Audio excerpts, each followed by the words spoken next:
ಡಾಕ್ಯುಮೆಂಟ್ಗಳಲ್ಲಿ ನಾಗೇಂದ್ರ ಅವರ ಹೆಸರಿಲ್ಲ.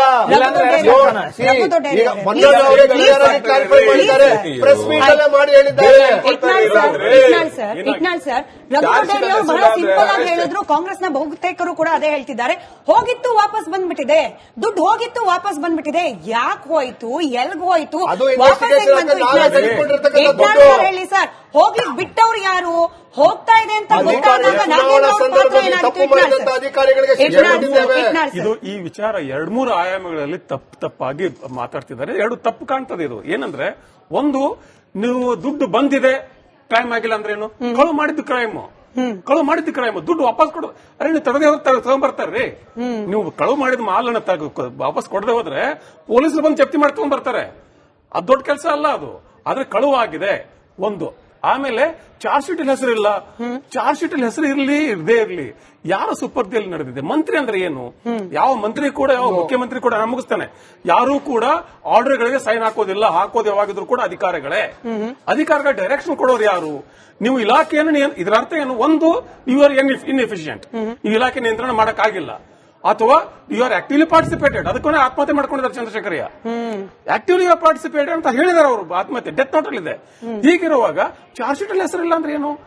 Charge sheet ಅಲ್ಲಿ ಹೆಸರು ಇರಲಿ ಇರದೇ ಇರಲಿ, ಅದೇ ಕಾರಣಕ್ಕೆ ನೈತಿಕ ಹೊಣೆಗಾರಿಕೆ ರಾಜೀನಾಮೆ ನೀವೇ ಕೊಟ್ಟಿದ್ದೀರಿ, ಬೇರೆಯವರಲ್ಲ. ನೀವು ಒಪ್ಕೊಂಡಾಗಿದೆ ಈಗಾಗಲೇ ನನ್ನ ನೈತಿಕ ಜವಾಬ್ದಾರಿ ಇದು ಅಂತೇಳಿ. ಮತ್ತೆ ರಾಜಕೀಯದಲ್ಲಿ ನೈತಿಕ ಜವಾಬ್ದಾರಿ ಬಹಳ ಮುಖ್ಯ. ಇಟ್ ಇಸ್ ನಾಟ್ ಕ್ರೈಮ್ ಆಗಿಲ್ಲ ಅದು ಸಾಬೀತಾಗ್ಲಿ, ಕೋರ್ಟ್ ಅಲ್ಲ. You are not talking in court of law.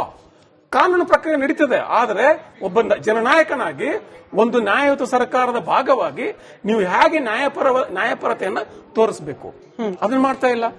Charge sheet ಅಲ್ಲಿ ಹೆಸರಿಲ್ಲ ಅಂದ್ರೆ ಅದಕ್ಕೆ what is that's different thing. Even if it is not there, ನೈತಿಕತೆ ಅನ್ನೋದು ಅಕೌಂಟಬಲ್.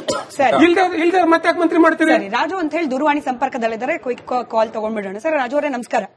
ನಮಸ್ತೆ ಮೇಡಮ್, ಹೇಳಿ ಸರ್. ಅದು ಈಗ ನಾಗೇಂದ್ರ ಅವ್ರನ್ನ ರಾಜೀನಾಮೆ ಕೊಡಬೇಕು ಅಂತ ಹೇಳ್ತಾ ಇದ್ದಾರೆ. ರಾಜೀನಾಮೆ ಕೊಡೋದಿಲ್ಲ ಸರ್ ಇವರು. ಈಗ ನೋಡಿ, ದಲಿತ ಅಂತಿದ್ದಾರೆ. ಈಗ ನಮ್ಮ ನಯನ ಮೋಟಮ್ ಇದ್ದಾರೆ, ಅವ್ರಿಗೆ ಮಂತ್ರಿ ಸ್ಥಾನ ಕೊಡ್ಬೋದಲ್ವಾ? ಇವ್ರನ್ನ ಕಳಂಕಿತರು, ಇವ್ರಿಗೆ ಬೇಕಾಗಿರೋ ದರೋಡೆಕೋರು, ಲೂಟಿಕೋರು. ಯಾಕಂದ್ರೆ ಹೈಕಮಾಂಡಿಗೆ ದುಡ್ಡು ಹೋಗ್ಬೇಕಲ್ಲ, ಇಲ್ಲಿ ಲೂಟಿ ಮಾಡಬೇಕು, ಅವ್ರಿಗೆ ಕಳಿಸಬೇಕು. ಅದಕ್ಕೆ ಕೆಲವು ಅಲ್ಲಿ ಡಿಬೇಟ್ ಅಲ್ಲಿ ಬಂದು ಯಾವ್ದಾವ್ದನ್ನ ಹಾಳು ಮಾಡಕ್ಕೆ, ಇನ್ನೊಂದು ಮಾತು ಕೇಳದಂಗೆ ಇದು ಮಾಡಕ್ಕೆ ಕೆಲವರನ್ನ ಅವರು ದುಡ್ಡು ಕೊಟ್ಟು ದಲಿತರಿಗೆ ಪ್ರಾತಿನಿಧ್ಯ ಕೊಡ್ಲಿಕ್ಕೆ ಇನ್ನೂ ಆಯ್ಕೆ ಇತ್ತು ಕಾಂಗ್ರೆಸ್ ಬಳಿಯಲ್ಲಿ. ನಾಗೇಂದ್ರ ಅವ್ರಿಗೆ ಏನೋ ಅವಶ್ಯಕತೆ ಇರಲಿಲ್ಲ ಅಂತ ಹೇಳ್ತಿದ್ರಿ. ಧನ್ಯವಾದ. ಮೋಹನ್ ವಿಶ್ವ ಅವರೇ, ಬಿಜೆಪಿ ಕೂಡ ಈ ಜಾತಿ ಕಾರ್ಡ್ ಅನ್ನ ಬಹಳ ಸೂಕ್ಷ್ಮವಾಗಿ ಪ್ಲೇ ಮಾಡ್ತಿದ್ಯಾ. ಪಪಾದ ಯಾತ್ರೆ ಮಾಡಬೇಕು ಅಂತ ಅನ್ಕೊಂಡಿದ್ರಿ ದೇವದುರ್ಗದಿಂದ ಬಳ್ಳಾರಿ ತನಕ. ಯಾಕೆ? ಸಮುದಾಯಕ್ಕೆ ಬೇಸರವಾಗತ್ತೆ ಅನ್ನೋ ಕಾರಣಕ್ಕೆ ನಾವು ಪಾದಯಾತ್ರೆಯನ್ನ ಕೈ ಬಿಡ್ತಾ ಇದೀವಿ. ಹೌದು, ಲೆಕ್ಕ ಹಾಕಿದಿರಿ. ದೇವದುರ್ಗದಿಂದ ಬಳ್ಳಾರಿ ತನಕ ಲೆಕ್ಕ ಹಾಕಿದ್ರೆ 10ರಿಂದ 12 ಎಸ್ಟಿ ರಿಸರ್ವ್ ಕ್ಷೇತ್ರಗಳಿದೆ. ನಿಮ್ಗೆ ಆ ಓಟ್ಗಳು ಬೇಕು. ನೀವು ಕೂಡ ಜಾತಿನೇ ಲೆಕ್ಕಾಚಾರ ಮಾಡ್ತಿದ್ದೀರಲ್ವಾ? ಇಲ್ಲಿ ನಿಮಗೆ ಭ್ರಷ್ಟಾಚಾರವನ್ನ ಖಂಡಿಸಬೇಕು ಅನ್ನೋದಕ್ಕಿಂತ ಹೆಚ್ಚಾಗಿ ಜಾತಿ ಕಾರ್ಡ್ ಕಾಣಿಸ್ತಿರೋದು ಬಿಜೆಪಿಗೂ ಕೂಡ. ಅಲ್ಲ, ನಾವು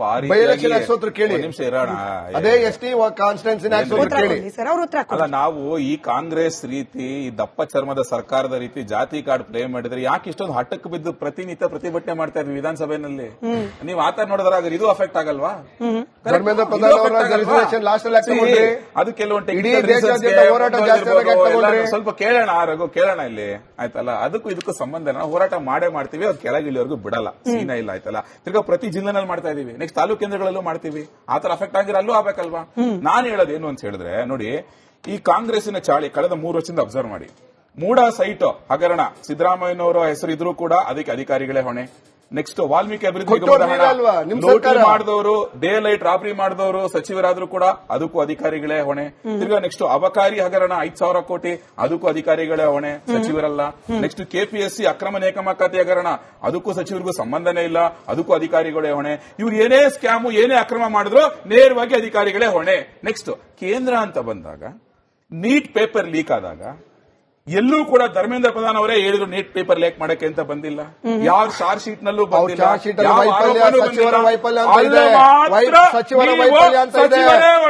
ಅಧಿಕಾರಿಗಳು ಯಾರು ಬರಲೇ ಇಲ್ಲಪ್ಪ. ಬರಲೇ ಇಲ್ಲಪ್ಪ. ಅಧಿಕಾರಿಗಳು, ಎಕ್ಸ್ಪರ್ಟ್ಸ್ಗಳು ಯಾರು ಬರಲಿಲ್ಲ. ಅಲ್ಲಿ ಮಾತ್ರ ನೇರವಾಗಿ ಅವ್ರ ಹೆಸರು ಇಲ್ಲ, ಏನೂ ಇಲ್ಲ ಅಂದ್ರೆ ಅವ್ರು ಮಾತ್ರ ಹೊಣೆ. ಡಬಲ್ ಸ್ಟ್ಯಾಂಡರ್ಡ್ ಯಾಕೆ? ಇದು ಡಬಲ್ ಸ್ಟ್ಯಾಂಡರ್ಡ್. ಅದು ಮಾರಾಲಿಟಿ, ಅದು ಮಾರಾಲಿಟಿ, ರೆಸ್ಪಾನ್ಸಿಬಿಲಿಟಿ.